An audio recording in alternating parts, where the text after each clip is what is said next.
श्रोता बंधु मानक अनेक अनेक शुभेच्छा एवं शुभकामना जनाई आजिर यही सुंदर कहानी को समस्त को स्वागत करुछि। कहानीटी हेउछि ठाकुरंक परीक्षा।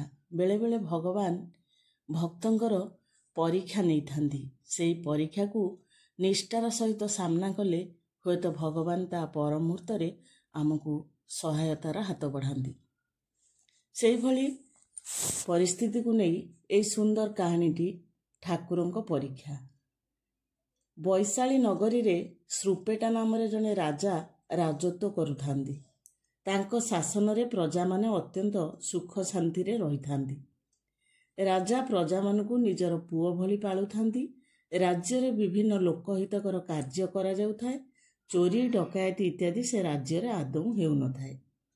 राज्यर सैन्य बाहिनी थांती अत्यंत शक्तिशाली। फलरे पड़ोशी राजा माने से राज्य को आक्रमण करने को साहस करू न थांदी। मोट उपरे कहवाकू गले वैशाली नगरी थाए अत्यंत समृद्ध नगरी। किंतु एते सब सत्वे राजा रानी को मनरे आदौ सुख न थाए। कारण सेमानकर एकमात्र अलिअली कन्या थाए शଯ୍ୟାଶାୟୀ। कौनसी कविराज और वैद तांकर रोग निरूपण करि पारु न थांती।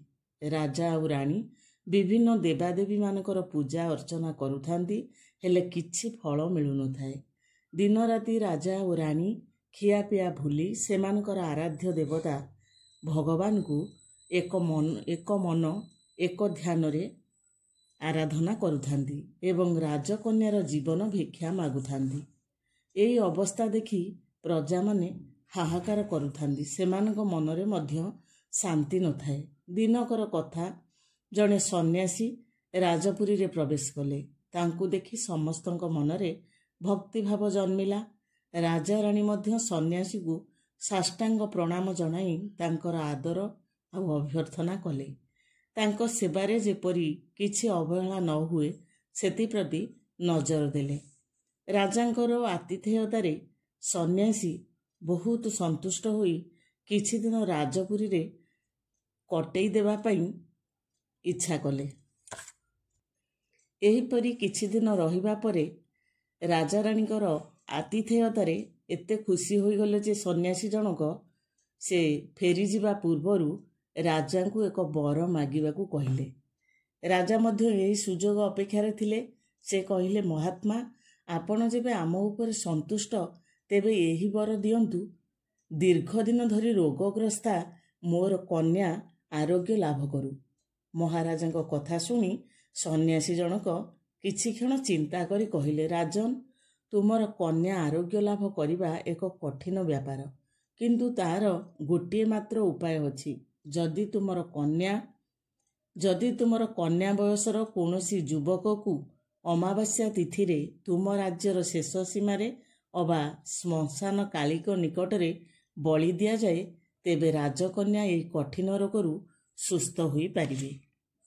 किंतु युवक जनक सर्वांग सुंदर निखुण होइथिबा सहित निज इच्छारे राजकन्या पई जीवन देवाकू प्रस्तुत होइथिबा आवश्यक। जोर जबरदस्त आनी ताकू फांसी देले राजकन्या सुस्थ हेब नहीं।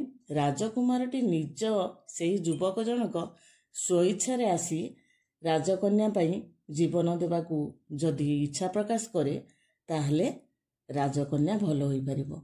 एहा कही सन्यासी जनक राजबाटी परित्याग करी चलीगले।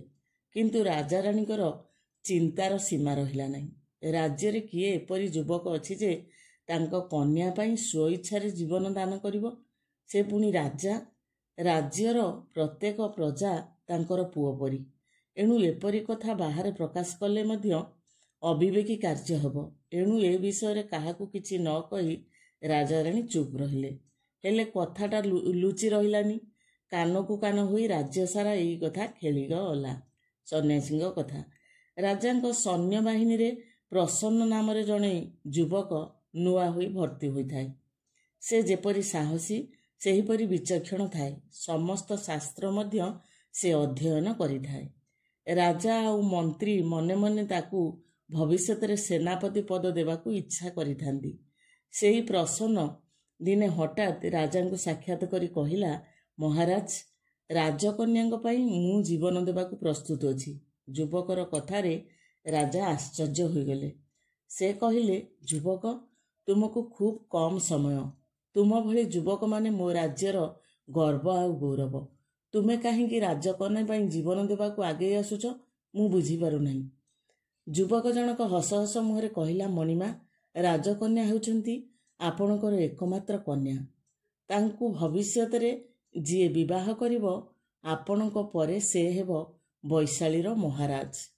କିନ୍ତୁ ରାଜକନ୍ୟାଙ୍କର ଯଦି ମୃତ୍ୟୁ ହୁଏ, ତେବେ ଆପଣଙ୍କ ପରେ ସମଗ୍ର ବୈଶାଳୀରେ ଅରାଜକତା ବ୍ୟାପିଯିବ।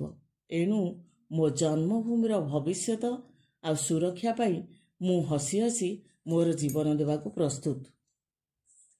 ଯୁବକର ଏଇ କେତେପଦ କଥାରେ ରାଜାଙ୍କ ଆଖିରୁ ଦୁଇଧାର ଲୁହ ନିଗିଡ଼ି ପଡ଼ିଲା।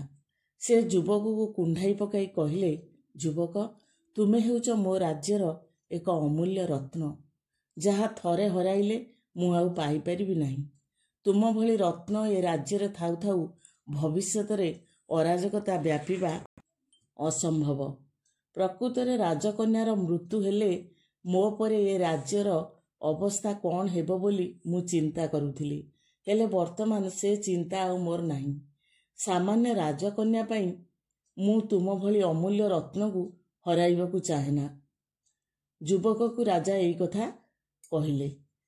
ତୁମେ ଫେରିଯାଅ। ଯଦି ରାଜକନ୍ୟାର ମୃତ୍ୟୁ ହୁଏ, ତେବେ ତାହା ବିଧିର ବିଧାନ ବୋଲି ଧରିନେବାକୁ ହେବ। ଏହା କହି ରାଜା ଯୁବକ ଜଣକୁ ଫେରାଇ ଦେଲେ।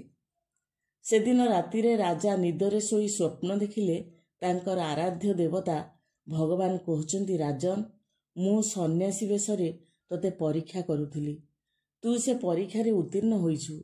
ଯାହା ଏଣିକି ରାଜକନ୍ୟା ଧୀରେ ଧୀରେ ସୁସ୍ଥ ହୋଇ ଉଠିବ। ପ୍ରକୃତରେ ପ୍ରସନ୍ନ ହେଉଛି ତୋ ରାଜ୍ୟର ଏକ ଅମୂଲ୍ୟ ରତ୍ନ। ତୋ ପରେ ପ୍ରସନ୍ନ ହିଁ ତୋର ପ୍ରକୃତ ଉତ୍ତରାଧିକାରୀର ଦାୟିତ୍ୱ ତୁଲାଇ ପାରିବ। ଏଣୁ ତୁ ତା ସହିତ ରାଜକନ୍ୟାର ବିବାହ କରିବୁ। ଏତିକିରେ ରାଜାଙ୍କର ନିଦ ଭାଙ୍ଗିଗଲା। ସେ ଦୁଇ ହାତ ଯୋଡ଼ି ଭଗବାନଙ୍କୁ ପ୍ରଣାମ ଜଣାଇଲେ।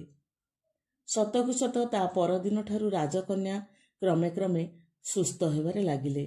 ସେ ସମ୍ପୂର୍ଣ୍ଣ ସୁସ୍ଥ ହୋଇଯିବା ପରେ ପ୍ରସନ୍ନ ସହିତ ରାଜକନ୍ୟାର ବିବାହ ମଧ୍ୟ ଧୁମଧାମରେ ଅନୁଷ୍ଠିତ ହେଲା। ପ୍ରସନ୍ନ ହାତରେ ରାଜ୍ୟର ଭାର ଦେଇ ରାଜାରାଣୀ ତୀର୍ଥ ପର୍ଯ୍ୟଟନରେ ବାହାରିଗଲେ। ଏଇ କାହାଣୀ ଆମକୁ ଏହା ଶିକ୍ଷା ଦେଲା ଯେ ଆମେ ଯେତେ ସମସ୍ୟା ଆସୁ, ଯେତେ ଅସୁବିଧାରେ ଆମେ ପଡ଼ିଲେ ବି ନିଜ ସ୍ୱାର୍ଥ ପାଇଁ ଅନ୍ୟ କାହାରିକୁ କଷ୍ଟ ଦେବା ନାହିଁ ବା ଅସୁବିଧାରେ ପକାଇବାକୁ ଚେଷ୍ଟା କରିବା ନାହିଁ। ଆମେ ଯଦି ଅନ୍ୟର ମଙ୍ଗଳ ଚାହିଁବା, ତାହେଲେ ଭଗବାନ ନିଶ୍ଚିତ ଭାବରେ ପ୍ରତ୍ୟକ୍ଷରେ ହେଉ ପରୋକ୍ଷରେ ହେଉ ଆମର ମଙ୍ଗଳ ପାଇଁ ସହାୟତାର ହାତ ବଢ଼ାଇବେ। ତେଣୁ ଆଜିର ଏହି କାହାଣୀ ଆପଣମାନଙ୍କୁ କିଭଳି ଲାଗିଲା, ନିଶ୍ଚିତ ଭାବରେ ଆମେ କେବେ ବି ସତ୍ ପଥରୁ ବିଚ୍ୟୁତ ହେବା ନାହିଁ ଏବଂ ଆମର ବ୍ୟକ୍ତିଗତ ସ୍ୱାର୍ଥ ପାଇଁ ସମୂହ ସ୍ୱାର୍ଥକୁ ଜଳାଞ୍ଜଳି ଦେବା ନାହିଁ। ଏହି ବିଚାର ସହିତ ଆଜିର କାହାଣୀକୁ ଏଇଠି ରଖୁଛି। ସମସ୍ତଙ୍କୁ ଅଶେଷ ଅଶେଷ ଧନ୍ୟବାଦ ଏହି କାହାଣୀଟି ଶୁଣିଥିବାରୁ।